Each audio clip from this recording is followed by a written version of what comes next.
जय जय रघुवीर समर्थ महारुद्र हनुमान की जय।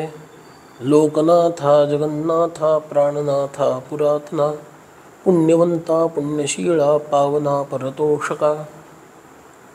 हनुमान लोकनाथ जगन्नाथ प्राणनाथ असे आहेत। लोकनाथ म्हणजे सर्व लोकांचे नाथ आहेत, सर्व जीवमात्रांचे ते नाथ आहेत।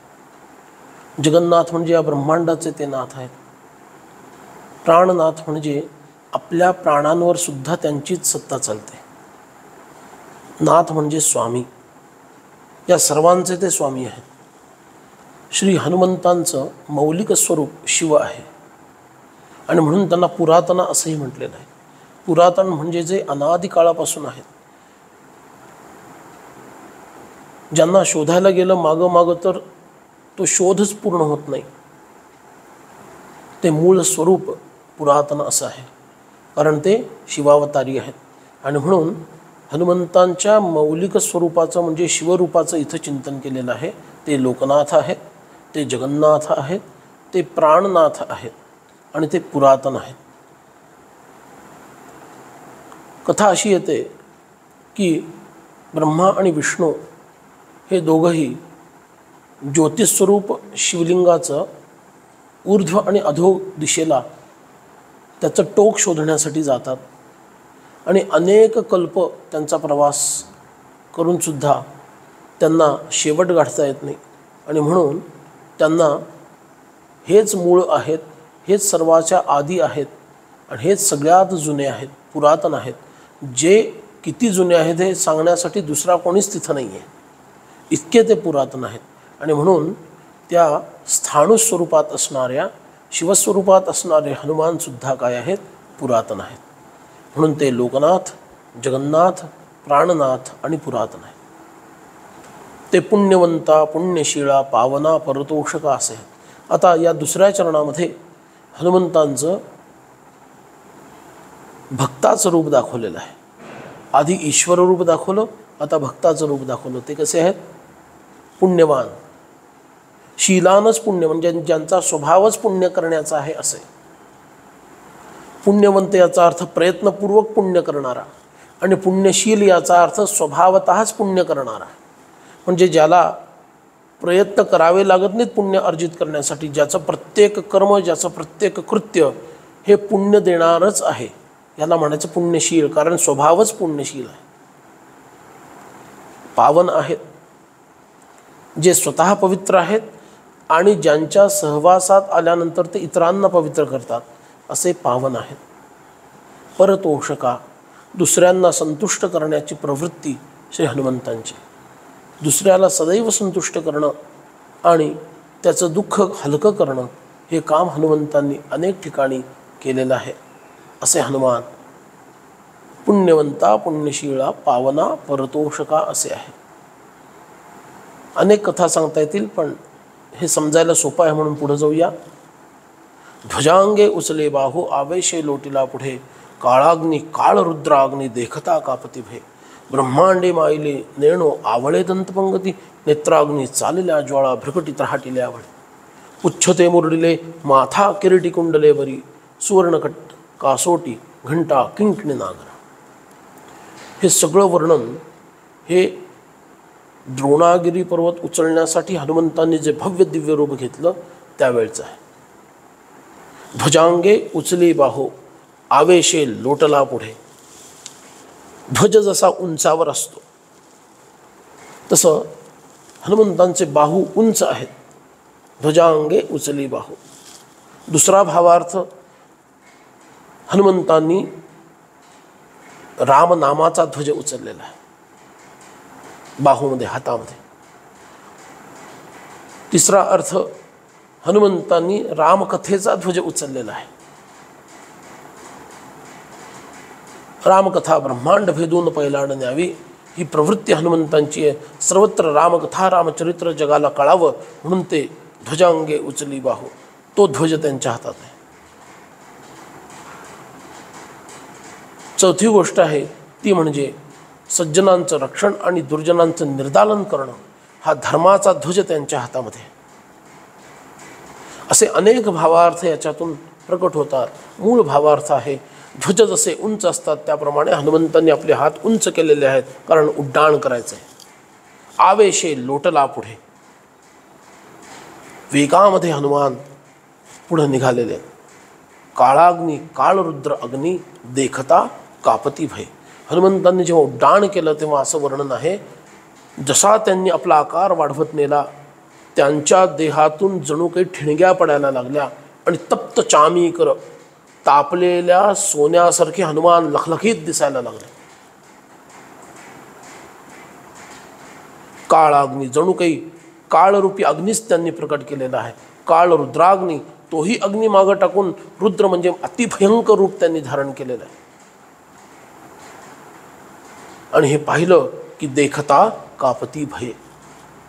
सर्व जीवसृष्टी त्यांना पाहून घाबरायला लागली, भयभीत झाली. जेव्हा अक्षकुमाराशी हनुमंतांचं युद्ध चालू झालं त्याही वेळेला त्यांच्या देहाचं ते रूप बघून सर्व जीवसृष्टी भयभीत झाली, थरथर कापू लागली.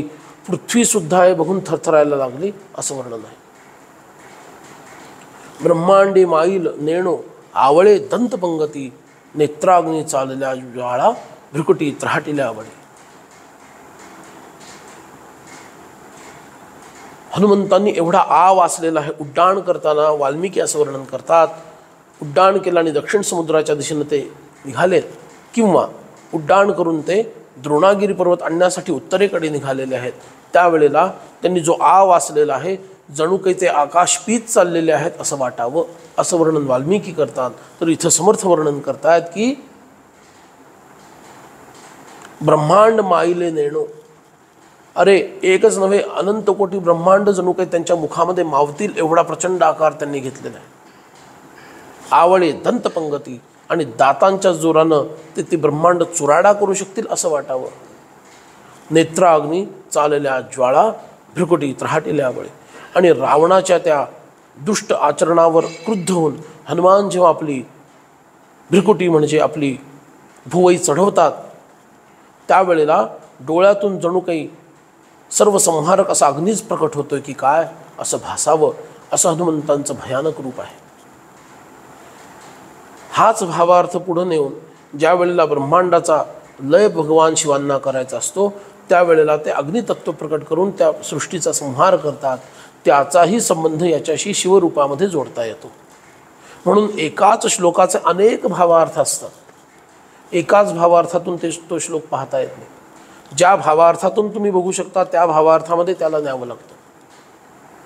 ब्रह्मांड माईले नेणो आवळे दंतपंगती, नेत्राग्नी चालल्या ज्वाळा भ्रुकुटी त्राटिल्या आवळे.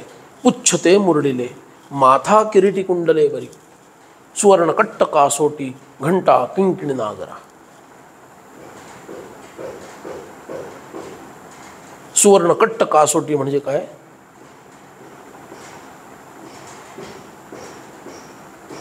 कटी किंवा कट्ट कासोटी याचा अर्थ बांधलेली घट्ट अशी. कासोटी म्हणजे लंगोट. हनुमंतांचा लंगोट हा सोनेरी रंगाचा आहे. हनुमंतांचा संपूर्ण देह सुद्धा सोनेरी रंगाचा आहे. हा जो लंगोट आहे हा त्यांना जन्मजात प्राप्त आहे, मातेच्या गर्भातच प्राप्त आहे. म्हणून हनुमंतांना पूर्ण ब्रह्मचारी मानलं जातं. का तर त्यांना मातेनं सुद्धा नग्न अवस्थेत बघितलेलं नाही, अन्य कुणीच त्यांना नग्न अवस्थेत बघितलं नाही असे श्री हनुमान आहेत. आणि म्हणून सुवर्णकट्ट कासोटी घंटा किंकिणी नागर, आणि ती बांधण्यासाठी त्यांनी त्याला घंटा बांधलेली आणि त्याचा किणकिण किणकिण किणकिण किणकिण असा आवाज होत राहतो.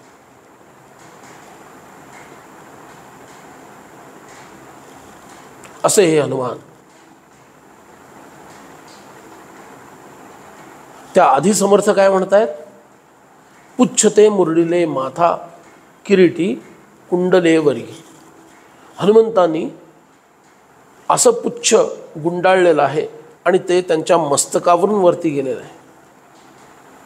याच्यात एरोडायनॅमिक्सचे सगळे नियम लागू पडतात. त्यांना उड्डाण करायचं आहे, त्यामुळं वायूचा कमीत कमी अवरोध निर्माण होईल अशा पद्धतीनं हनुमंतांना कार्य करायचं आहे. दुसरा भावार्थ असा आहे की ते पुच्छ त्यांच्या मस्तकावरून वर जात आहे आणि त्या पुच्छामध्ये अत्यंत बल आहे, सामर्थ्य आहे.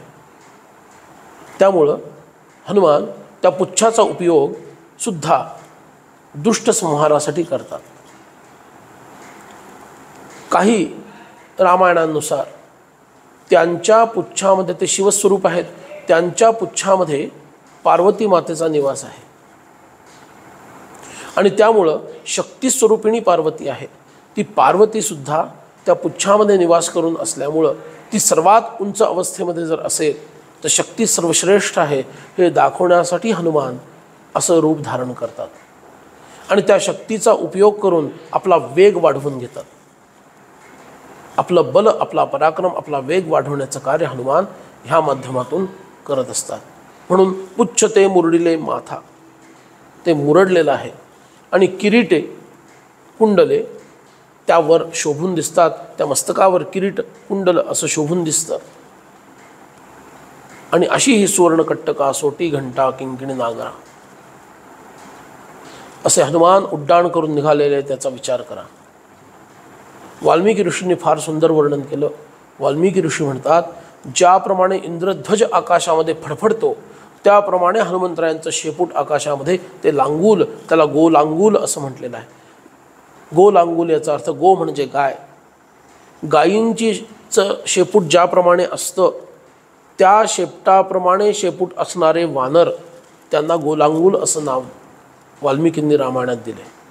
असं गायीच्या शेपटासारखं असणारं शेपूट हनुमान इंद्रध्वजासारखं आकाशामध्ये उंच धारण करतात आणि निघतात.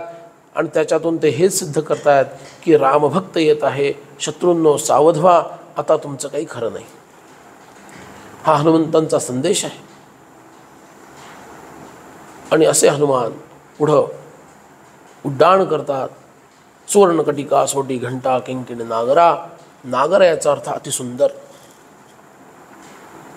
ती सुंदर अशी घंटा त्यांच्या कटिप्रदेशामध्ये आहे आणि ती सुंदर असा मंजुळ ध्वनी करत निघालेली आहे. अशा मंजुळ ध्वनीचा नाद श्रवण करत हनुमान जातात. का ती घंटा बांधलेली आहे? कारण ते कौपीन घट्ट कसलेलं हवं आणि त्या घंटेचा आवाज ओंकार ध्वनी, रामध्वनी काढणारा आहे आणि त्या ध्वनीच्या नादामध्ये हनुमान उड्डाण करणारे आहे. असं हनुमंतांचं फार आगळं वेगळं वैशिष्ट्य आहे. ठकारे पर्वता ऐसा नेटका सडपातळू, चपलांग पाहता मोठे महाविद्युल्यते परी. पर्वतासारखे हनुमान प्रचंड मोठे झालेले. नेटका सडपातळू, चपलांग पाहता मोठे महाविद्युल्यते परी. त्यांचा उड्डाणाचा वेग हा एखाद्या महान प्रचंड मोठ्या आकाशातील विजेसारखा, झपकन जशी वीज खाली येते ना तसे हनुमान वरच्या दिशेला जातात. महाविद्युल्यते परी असे उड्डाण करणारे श्री हनुमान ते कसे आहेत? पर्वतासारखे, नेटके आणि सडपातळू आहेत. हनुमंतांना सध्या त्यांची वेगळी वेगळी चित्र दाखवताना शरीर सौष्ठव असणाऱ्या त्या लोकांनी फुगवलेल्या त्यांच्या त्या स्नायू आणि या पद्धतीचं काहीतरी रूप दाखवण्याचा प्रयत्न केला जातो, पण ते चुकीचं आहे. कारण समर्थ त्याला सडपातळू असं म्हणतात. हनुमान चपळ आहेत, बलाढ्य आहेत, वायूचं तेज त्यांच्यामध्ये आहे, ते बल त्यांच्यात आहे म्हणून ते बलवान आहेत.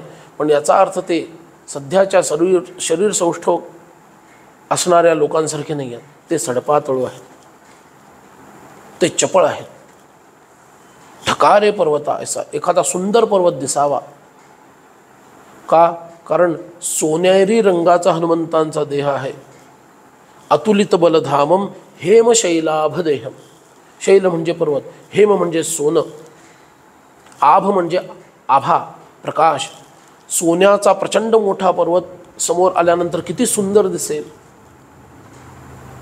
असा जणू काही सुंदर असा पर्वत माझ्यासमोर उभा आहे असं वाटावं, अशा हनुमंतांच्या देहाचं वर्णन आहे. म्हणून ठकारे पर्वता ऐसा, सुंदर असा पर्वत, सोनेरी असे हनुमान दिसतात. आणखी ठकार शब्दाचा आणखी एक अर्थ आहे. ठम हे बीज आहे. ठकार म्हटल्यानंतर ज्याप्रमाणे एखाद्या खोल आडामध्ये प्रचंड मोठा एखादा धोंडा टाकावा आणि त्याचा ठम असा आवाज यावा.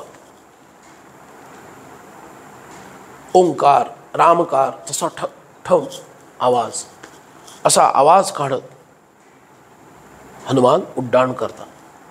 हाही भावार्थ याच्यामध्ये अभिप्रेत आहे. ठकारे पर्वता ऐसा नेटका सडपातळू, चपलांग पाहता मोठे महाविद्युल्यते परी. कोटीच्या कोटी उड्डाणे झेपावे उत्तरेकडे, मंदाद्री सारिखा द्रोणू क्रोधे उत्पाटीला बळे. आत्तापर्यंतचे सर्व वर्णन हे या श्लोकाशी निगडीत होतं.